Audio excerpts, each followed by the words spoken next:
right, you guys, podcast time. Chew. It's quieter. Fucking podcasting right now. Chew quieter.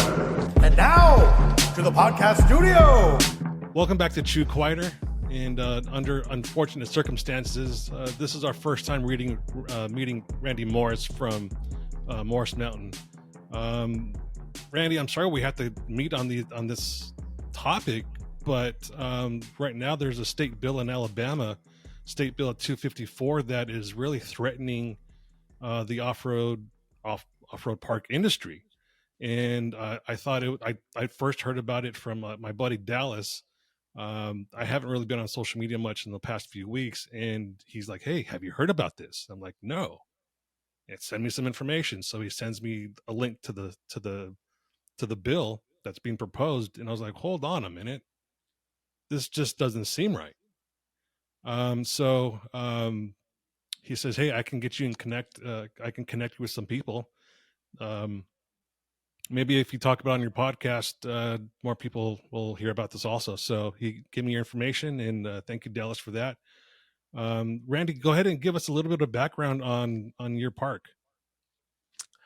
So our park was started in 2005, and we really started out as just a smaller place where locals could come and wheel, because we really had no place to go after like national forest land that was real close to us closed down. So we had some land in the family that we decided to invite people and use, and it's kind of grown from there. I mean, it's been we've had really good feedback from everyone in our area so far, and we're just keeping it going.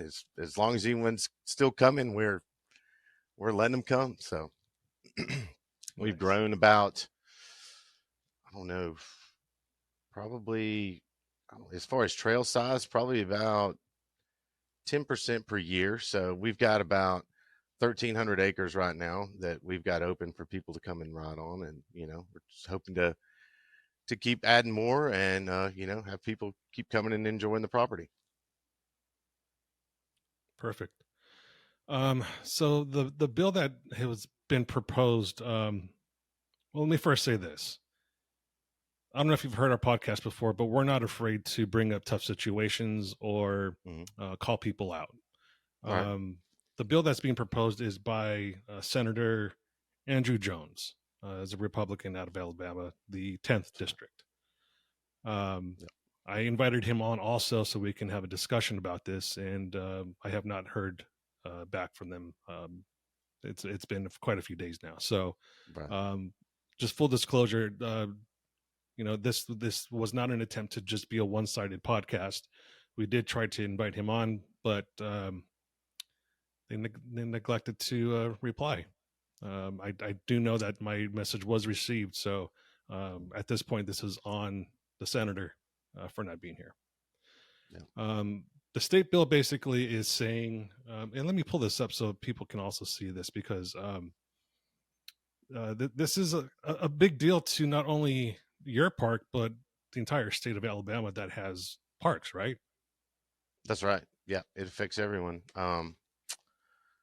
From the more Jeep and off-road buggy / razor parks, all the way down to like parks for like mud bogs, ATVs, everything. So the only thing that I don't think that it does affect, of course, are the county and municipally owned parks.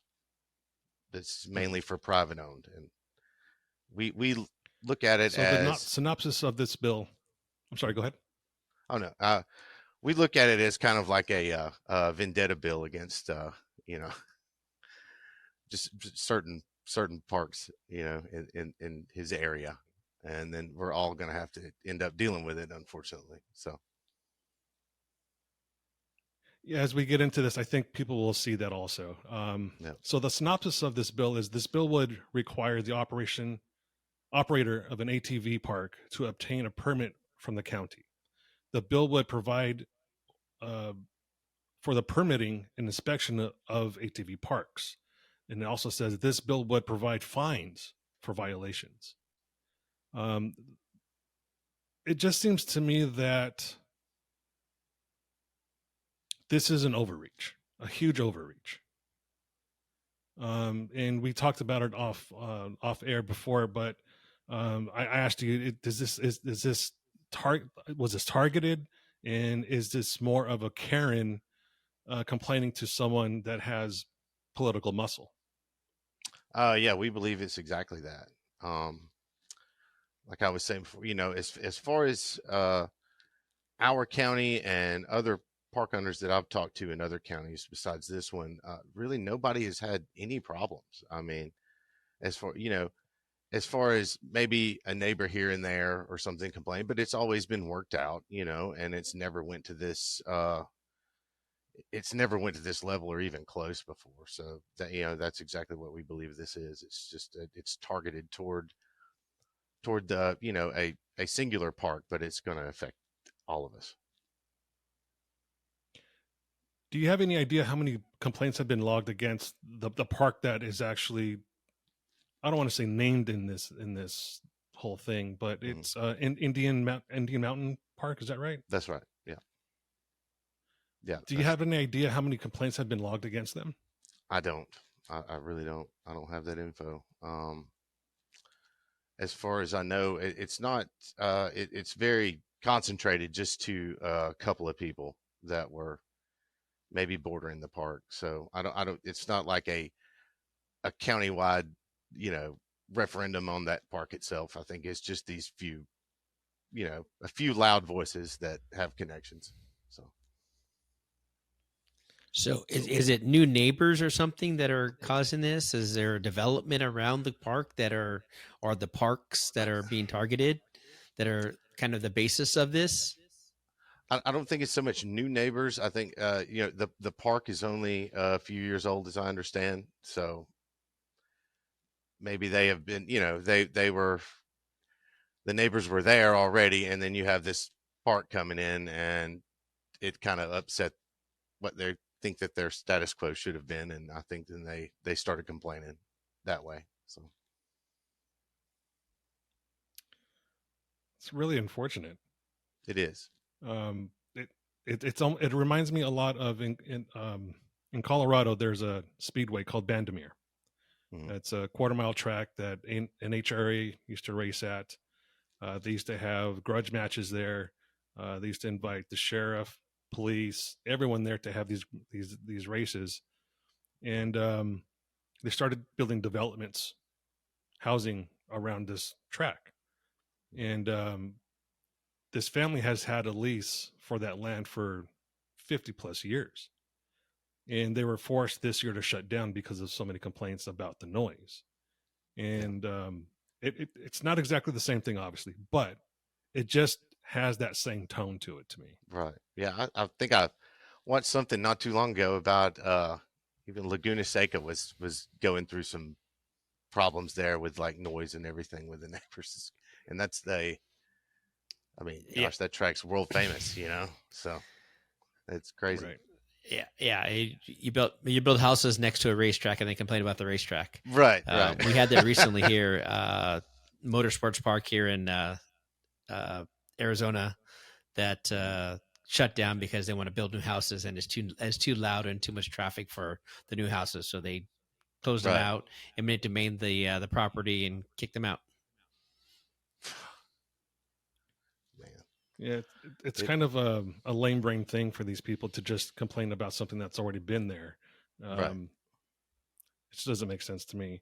And you brought up that this might be an issue where someone lost their hunting lease that was on that land. Yeah, that's what I've heard. That they had used that property before, that it was an off-road park, and then they weren't able to access it anymore because, of course, it's being used as a business, and so they weren't happy about that, and they're gonna cause a stink because of it, I suppose. Yeah. Have you looked into what this might actually cost you if you do have to get this liability insurance? We can't find anyone that would even try to cover us. So we haven't even been able to talk costs because you can't even get coverage. And I think that was one part of you know, them putting that in this bill is because, you know, it's that's probably a death sentence in itself. I mean, but who's, if I'm an insurance company and I'm okay, I can write a policy for your land because I know what you're doing, but this bill is we have to cover all the surrounding land, um, all of the waterways that are tied into other, you know, other land, the county commission itself, and a couple other things. And I mean, so what insurance company would even think of doing that? You know, I mean, how can they be responsible for what we're doing and we're getting a policy on somebody else's land that's, you know, adjoining us? It's ridiculous. One thing that I want to kind of bring up also is this seems like it's almost unprecedented that a politician would take these steps to put these regulations in place on privately owned parks. Do you know of any other states that have this sort of requirement on private owned parks? I don't. I've looked into it and I can't find one. Wow. It's like breaking new ground here with it. It's crazy. And you said yesterday you went to the state capitol to kind of lobby for the off-road parks. What That's right. Any updates on that?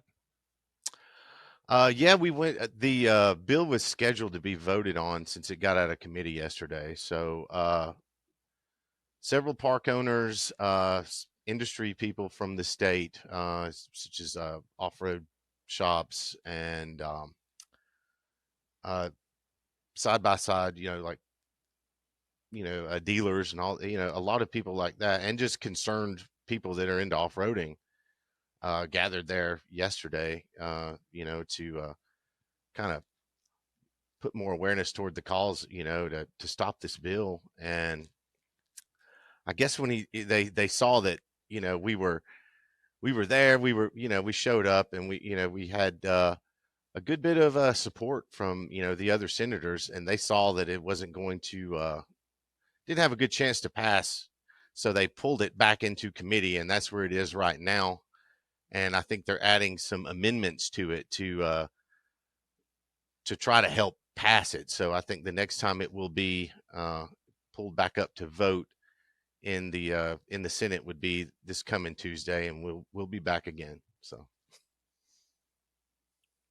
Well, hopefully that thing gets voted down, because it just seems too ridiculous that one person is causing a stink or two people are causing a stink.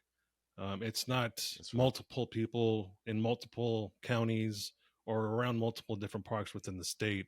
It seems like it's just, like you said, it's a targeted effect, or a targeted attempt, and it's causing a ripple effect. It is. And, you know, you look at as far as what they're planning for, you know, the first thing is that they ask you on these bills is, you know, what's the economic impact going to be on the state? And when you look at what the bill would bring in is a $50, I believe, you know, a $50 licensing fee, and there's less than 20 private parks in the whole state. So, and some of those are very small. I mean, we're talking about like mud parks that are basically a field, some of these. And when you look at what they're planning on bringing in versus, you know, the economic loss that all these areas are going to be, you know, experiencing, it's way off base to even think, you know, that this is going to help anything. It's so far away from logical to me. I don't even know where they're coming from. So, you know, like we're saying, that's the only other way you can look at it is it's just a personal vendetta. I mean, so even if, you know, all these proposed fines say we have to pay all these proposed fines to Department of Interior Management, we have to get probably twice a year inspected by the state. Our land is now treated like a watershed, which, you know, is even more control for the state over the land at that point. And there's fines for $5,000 for this and that, you know, on up to every day that you don't get it fixed. Okay, so if they're even looking into bringing in revenue that way, well, how long do you think any of these parks are going to last if you're finding this $5,000 a day? I mean, we're all going to have to shut down. So there's the end of that revenue stream, and then you've lost all the economic, the positive economic impact that all these parks have brought, to the state, all the local businesses, the side-by-side retailers, the off-road shops for your Jeeps and your buggies. I mean, it just goes on and on and on. It makes no sense whatsoever. Have there been any studies done as far as the watershed with anything at all saying, these ATVs are causing X to happen 10, 20, 30 miles downstream? No. Do you know of any water studies? No, they didn't bring up any. I think the most that they had there during the reading of the bill was a few people, my understanding, that said that their cows had to drink muddy water or something like that. So there was no actual studies done to back this up. I mean, they were literally pushing it through so quickly, so there wouldn't be, all the opposition, before the opposition had time to come and, put anything forward to, counteract what they're saying. So, and that's how it got passed through committee so quickly. And this goes back to what you're saying. This seems very targeted. Yeah. I mean, I guess that happens every day, I guess, in the world of politics or something like that. But I mean, it's something that, we're not used to. But I mean, I'm used to dealing with these type of things through another business I have. I mean, as far as having to go and lobby for things. But, we've never had it on this side. I mean, it's like you expect it. Another business of mine is firearm manufacturing. So I have to deal with government entities all the time. And this was the one business that I had that I was like, okay, this is great. Everyone likes us here. And then this comes about, here we are. Here I am doing, doing this with the ORV park like I am in my other business. So, but yeah, that's how it goes sometimes. One thing that kind of just crossed my mind is I wonder how much of this is an attempt also to start the process of land seizure. If their idea is, hey, we know these guys can't pay these fines, so this idea is let's fine them as much as we can, and then if they can't afford it or if they can't make those pay those fines, we can take their land. Has that crossed anyone else's mind? I mean, I would think so. Yeah. I mean, it's definitely a step toward that. I think, any type of new government legislation that they can put their thumb on you a little bit more. I mean, it's just all inching toward, it's inching towards something like that. Yeah, sure. I could see, where you could put it that way. All seems very fishy. Yeah. Yeah. It's all very fishy. Right. But the government's looking out for you, though. Yeah. Yeah. Right. They're here to help. Yeah. Yeah. Help what? We don't know.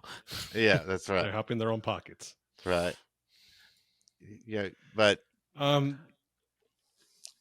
has there been any sort of compromise from the parks or off-road shops to educate the riders more, saying, hey, you can't do this sort of off-roading while you're, having fun. You can't be boozing up while you're driving around. You can't just tear through this person's land knowing that it's not the park. Or has there been any sort of talk about, because I do know that that's one of the problems that Moab is facing. Right. Is people are taking their side-by-sides out there, and a lot of these people are brand new to the sport, and there's a lot of naivete about it, and it's kind of putting a black eye on the people that are actually doing it right and having fun doing it right. Right. Yeah, I mean, so I'm sorry, go ahead. Yeah. I was just going to say, so if there's any sort of initiative from the parks to have these courses, or even from the retailers selling the ATVs or the shops that are building them. Right. I mean, we're all the time looking to, kind of educate, the people that come here. And I know a lot of the other parks are as well. I spoke with the people from Indian Mountain. I mean, they're good people and they try, their best to, uh, you know, keep everything, keep everybody within, the rule set that each park has. I mean, I don't know of any park in the state that, allows alcohol on the trails. Are you going to, is everything going to make, are you going to catch every little bit of it? No. But I mean, most people that come here, they respect the rules. I mean, they don't, we don't cause any problem. And I think that's a good reason why, we haven't had problems like this up to this point, is because most of the people, are pretty good at self-policing. You have to do, you have to do something every once in a while to keep, people in line and not let it get too crazy. But, that kind of comes with the territory. But yeah, we all, we offer training courses here. We offer guided rides for people that are just now getting into this, into the sport. And we try to teach how, this is how you can, tread lightly, so to speak, and not, if you have say a radiator spill or something like that, this is how to clean the area, and this is how to, but everybody has been pretty good so far about it. And I think that's why a lot of these allegations against, the park up there are pretty overblown. So, I know I've talked to them, and they have went above and beyond. Talking to them and people that have come to that park, they have went above and beyond to, comply with like all of their local statutes, and to keep everybody happy. But as you well know, you can't keep everybody happy all the time. So, Yeah. Yep. Very good point. Yeah. I mean, it's,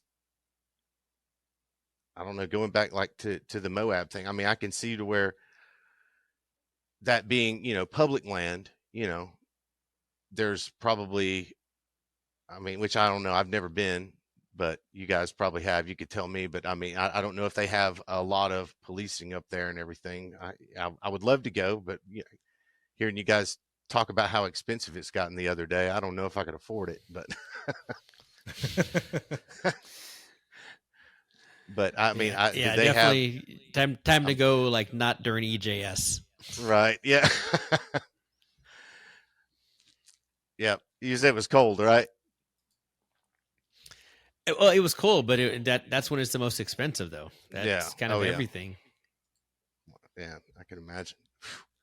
But, and so do they have people there actually policing like the area, or, like Forest Service or something like that? Because, I know at like bigger rides and during weekends and everything, we have people that actively, kind of patrol the park and make sure everyone's doing okay, make sure they're not stepping out of bounds and doing this and that, and staying on all the trails that we have are GPS located, so to stay on those.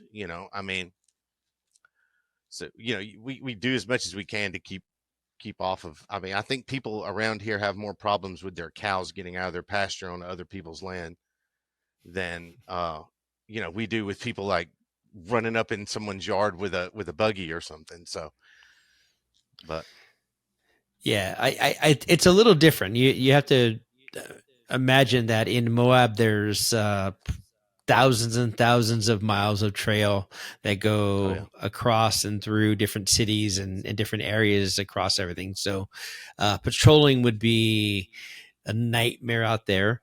But occasionally you go out there and you see, you'll see a ranger out there. But the idea is self-policing in Moab, and that's kind of what's worked for the longest time. For the jeeping community, and the jeeping community has kind of stayed and kind of stays close knit. So they're always training, always, you get in someone that's dumping trash. You're like, hey dude, you got to get trash. Come on. No one goes on a trail ride and allows someone to make a mess of the trail. It just doesn't happen with the Jeep community. We see the side by sides that come out, and these guys swipe a credit card and buy this $100,000 toy, and go out there, and there's no longevity or people that are actually there to train and to teach them how to act the right way, how to make sure that the trails are open for more years to come. So I think that's where we get a lot of the issues coming from the side by sides, and why people have the hate for the side by side. We don't have the what I call the grandfathers coming now and making sure that we're all knowing what we're supposed to be doing, protocols, etiquette, and stuff like that. So there's a lot of that. We're developing the legacy right now. There hasn't been a legacy for that, as you said, to the grandfathers or the parents of that community to step in for I don't want to call them children, but that's a tongue-in-cheek children. But that's exactly what has to happen. You have to be taught how to do the right thing to know how to do the right thing. Otherwise, you just do what you want to do. And it's the same with raising your children. A little bit of discipline, a little bit of direction, and continue to teach them and put them in the right direction. And that's how they're going to grow. So side by sides being so young and so new to people, and easy to get. It's so easy to look and say, oh, I could store that inside of my house. I don't need another garage. I don't need a trailer that's that big. I can kind of make it work anywhere. Mm-hmm.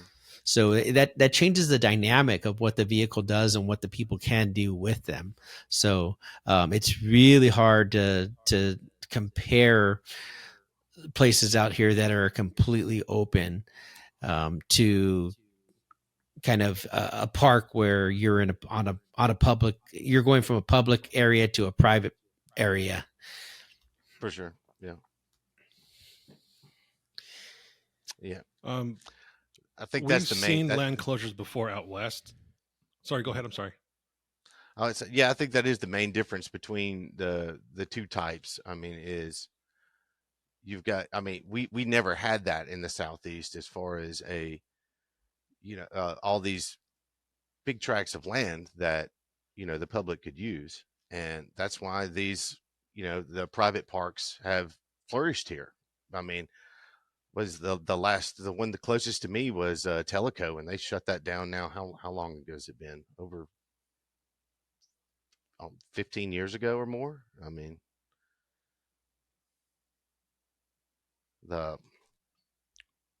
What's the next closest park to you?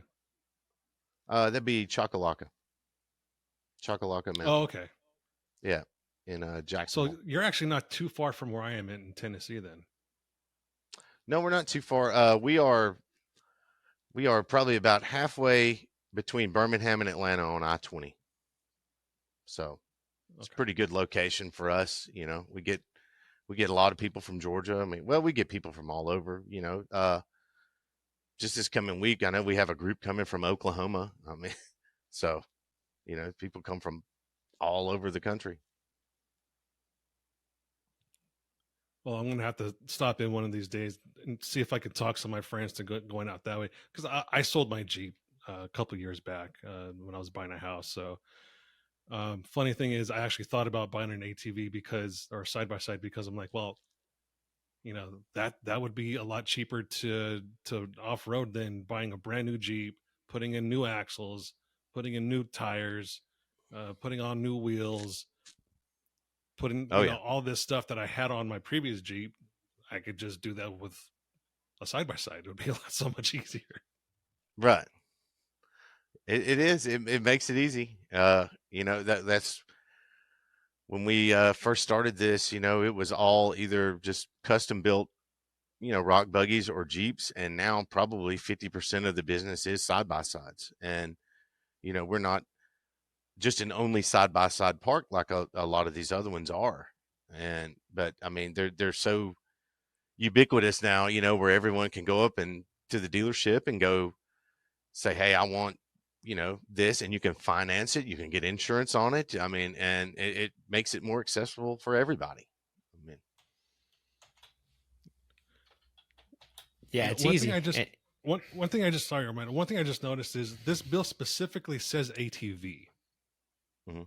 Do you know why it's only the ATVs being targeted? Is it just that the Jeeps are they lumping Jeeps into that, or is it maybe that that's those two parks that we're talking about maybe being targeted are specific to ATV? They're just side by side parks and ATV parks. It's which there's different rules with different parks throughout the state, but like ours would be we allow like Jeeps or Jeeps, buggies, roll cage, as long as basically you have a cage or roof or seat belts. So that means we don't offer like ATVs like four wheelers or dirt bikes, things like that. Some of the parks are the exact opposite, where they'll allow bikes, ATVs, side by sides, no Jeeps or buggies. So living in Tennessee now for 4 years, and one thing I know that's absolutely fucking clear as day is Southerners don't like to be told what they can and can't do. amen. And this seems like something that you are being told what you can and cannot do. And since I've adopted the Southern lifestyle since living here, I love it here. I'm gonna help fight this issue from Tennessee, even though it's not a Tennessee issue, but it can potentially be one if this lingers. Yeah, I would see that. Yeah, so I think that's why there's a big outcry from people outside of Alabama also. Yeah, I mean, yeah, because I mean, if you see like like you're saying, the care and see it's done in one place, right? They're going to push forward somewhere else. I mean, that's it's going to happen. I mean, we already heard them during the reading of the bill in committee. If you go back and watch that video, they're already citing instances in Georgia where some of these places were shut down because of this and that, and say, well, it worked for them. Why can't, we do it here? So, I mean, and it's incremental stepping stone. So I think, eventually if we keep letting this stuff happen, then, I mean, it's going to be like that everywhere. I mean, it's just like any rights that get encroached upon. I mean, it starts out a little, and then before you know it, you turn around and, all of it's gone. Yeah. I just find it fascinating also that Andrew Jones is a Republican, and he's the one that's right. The major person pushing this bill. Someone that should be for less government is trying to bring in more government. It's to me, it's just crazy. Right. Well, that's an That's an affiliation beside a name here, right? I mean, in his district, he can't put anything but that in front of his name, whether he's going to act like he is or is not. He knows he's not going to get elected unless he's has that R, in front of his name. So he's a rhino. Yeah, definitely. I mean, he's definitely not acting like a a constitutionalist at all. I would say the exact opposite. Yeah. So that district entails Etowah, Cherokee, and southern DeKalb County, right? That's right. Okay. Yeah. So folks down there, if you're listening to this podcast, keep that in mind next voting round. Please just do. pay attention to who you're voting for. Yeah, I'm not even sure if I think it would have to be in the primaries, because I think he ran unopposed in the general. Oh, good grief. Yeah. Well, listen, they just threw their hat in. They were like, "Nah, we're done." Before it even started. I'm going to follow up with you next week when you said it was next week that they're going to be meeting again, right? Yeah, the it'll be committee? this coming Tuesday, and if anyone wants to come down there and meet us, then please, get with us through our Facebook. I mean, we'll have us, Indian Mountain, and some of the other parks will have the time and place on our Facebook, and we'll link that to, or you can contact us through our email, and we can give you more info there. Cool. I did try to contact Indian Mountain to see if they would join us also, but I'm sure since they're being targeted, almost specifically in this, I'm sure they've got much better things to do right now. So, Oh yeah, I yeah. wish them, I wish them luck. I wish you luck. Everyone else that's involved with this, I wish them luck. Just keep fighting the good fight. Thank you guys, man. I really appreciate it. You inviting us on your platform and letting us kind of tell of our story or our predicament here. And I mean, guys like you just help spread the word. I really appreciate it, and we'll spread the word about you guys. Appreciate it. Yeah, Thank you. we definitely want to make sure that that all of our recreational facilities are staying intact. That's a big thing for a lot of the industry people, as well as the wheelers and everyone who sits behind us.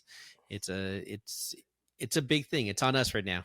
We're fighting for our little paradise, if it may, whatever it may be a mud hole, but it's our paradise. It's where we go to unwind. right. It's where we go to relax. It's where we go to be with our people that are similar to us and most like us. So we all have to be here to fight for this, or otherwise they'll start taking it all.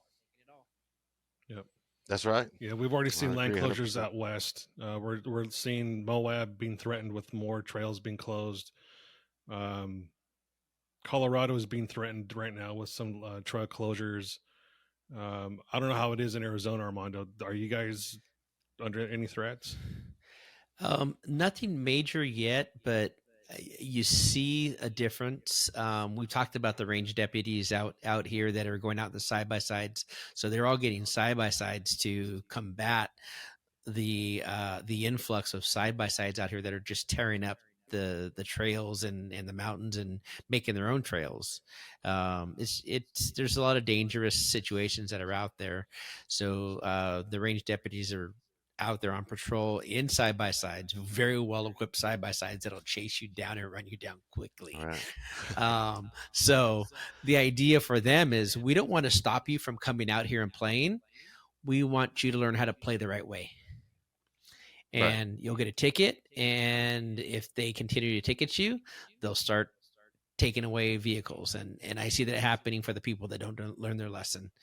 It'll be, you get 3 strikes on learning your lesson, and they'll start just taking things away, just get towed. Yeah, that's true. And I think you guys, you brought up a good point earlier about, like, all these new, the influx of new people to the sport. It is kind of on people that have been doing this a while to help kind of educate them how to act on the so it won't be coming back on everybody, right? I mean, just like they say, like, every group of people, there's always a percentage of people that it's gonna ruin it for everybody else. I mean, some groups higher than others, of course, Yeah. but I mean, but that's and some people have to learn to, you see something bad, you correct it.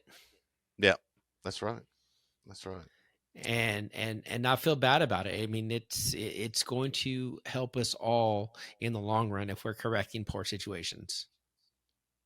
Even a puppy gets a whap on the nose with the newspaper. So That's right. Yeah. Get a beat from the collar, one of the two. All right. Well, I don't want to take up any more of your time, Randy. I know you're busy out there. So again, I appreciate you coming on. We're going to keep spreading the word to, if that petition is still out there, we're going to ask people to sign it and just get more and more signatures. And hopefully the volume of people will speak volumes to the Senate. Yeah. So if you search Alabama Senate Bill 254, it comes up with all the links and stuff for it's being shared all over the place right now. I see so many different shares on it. So you can easily find it just at a quick Google search of Alabama Senate Bill 254. Awesome. Anything else you want to say before we go, Randy? No, I think I pretty much well covered it. Awesome. I will say, if we do get this defeated this session, that does not mean this is over, right? I mean, these guys can, just like other gun bills, that they just recycle and they throw to the next session every time that they join. They might keep putting this up every time until they can finally get enough traction to get something passed. So this doesn't look like it's going to be a one-time fight, unless we can just finally just give them zero hope, that they're ever going to get anything passed. So we're going to stay vigilant on it, and we'll keep. If they bring it back up, then we'll let everybody know. So, right on. But all right, everyone. That's it for today's show. Again, if you're in Alabama, Georgia, Tennessee, Arkansas, go check out Morris Mountain. Tell them we sent you. I'm sure Randy will appreciate you coming through and riding around in his mountain and acting accordingly. Absolutely. Take your shit with you. Yeah, that's right. Don't leave your shit floating around the park. Right. Hey, you guys are more than welcome to come anytime you want. If you don't have anything to wheel, we'll put you in something. I'll let you drive mine. Yeah. I'm gonna take you up on that. You're in trouble. Right. Do I need to put a governor on the throttle right now? Or yeah. Sorry. Yes. Only first gear works. Right. Yes. Put some displacement on demand. Right, so you only got 4 cylinders on again, it. Thanks, Randy, for joining us, and we'll catch you next week. Thanks, everyone. All right. Thanks.